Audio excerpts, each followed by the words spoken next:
Hello, my name is Megan Bell, and this video will discuss author considerations, things to think about when you are evaluating and selecting journals.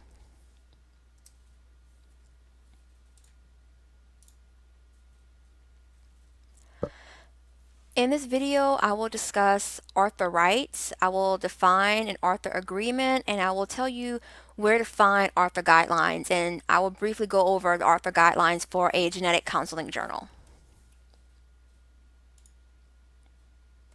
So, when you're selecting a journal, some things you need to consider as the author are, what are your author rights? And also, what rights are you retaining and what rights are you giving to the publisher? We're going to go over what is an author agreement, and we're going to review an author guideline.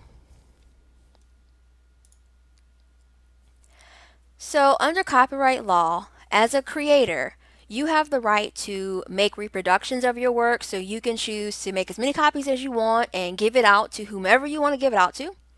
You can choose to create derivative works, which means, well, for example, one thing you can choose to have your article translated in other languages. That's your right to do as the creator. You can choose to distribute your work to whomever you want to give it to. You can choose to perform the work publicly, and you can display it wherever you want to. So an author agreement is a legally binding contract between you and the publisher, and it outlines the rights that you are retaining, that you are keeping as the author, the rights that we previously discussed in the previous slide, and what rights are you giving to that publisher. And this author agreement regards a very specific work, so it will regard this particular manuscript.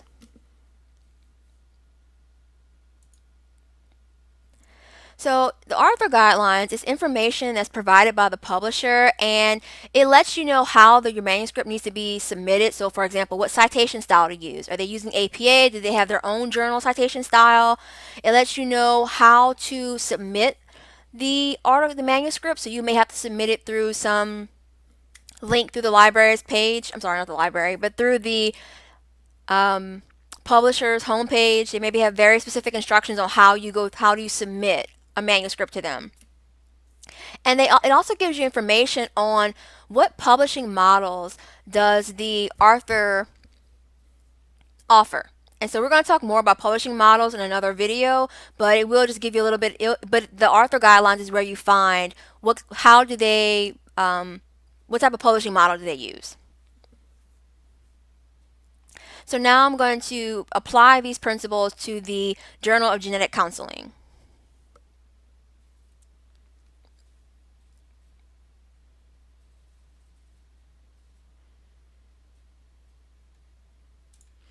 So here's the website for the Journal of Genetic Counseling, and I'm going to go to their author guidelines.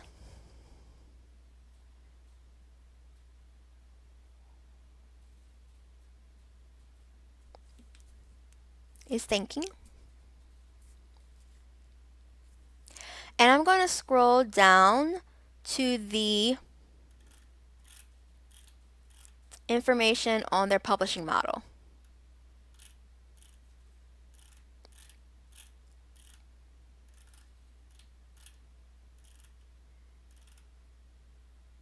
So it says author licensing. So this author, and again, we're going to talk about this more in another video, but they offer different publishing models. So one is the traditional subscription model, and the other is something called open access. So one thing to know about is, as far as open access relating to author rights, usually if you choose the open access model, as the author, you keep more of your author rights. So here, this is describing the different types of different types of licensing agreements you can choose to do if you choose to go with the open access option.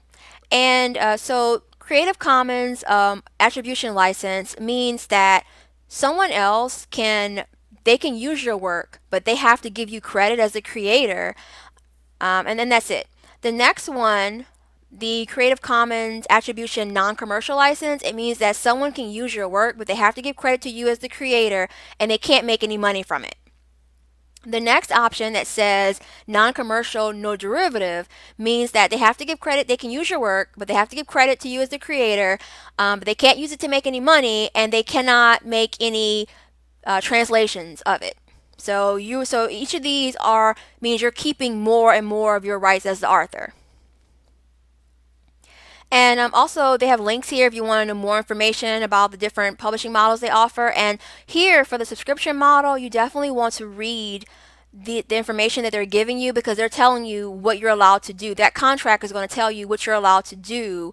If you choose that particular, if you choose to do this author signing a copyright transfer agreement, you are literally transferring your copyright to the publisher. So you need to read that to make sure you understand what you're giving up.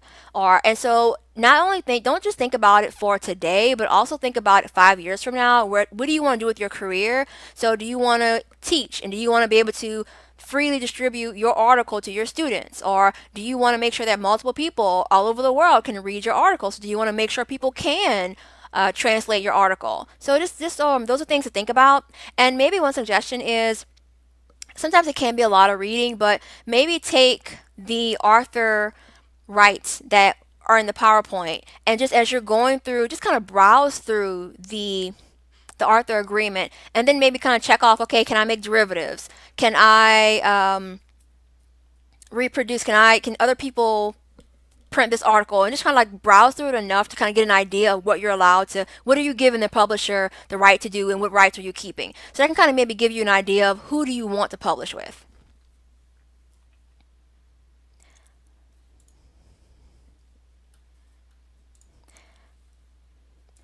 And wait.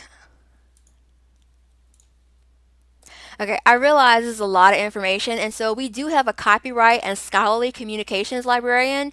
His name is Jeff Groveland. A lot of the information that I gave you in this presentation came from a webinar that he did, and also you can contact him directly if you have any questions, or you can, as always, contact me, and if I'm not able to answer your questions, I will connect you to someone who can.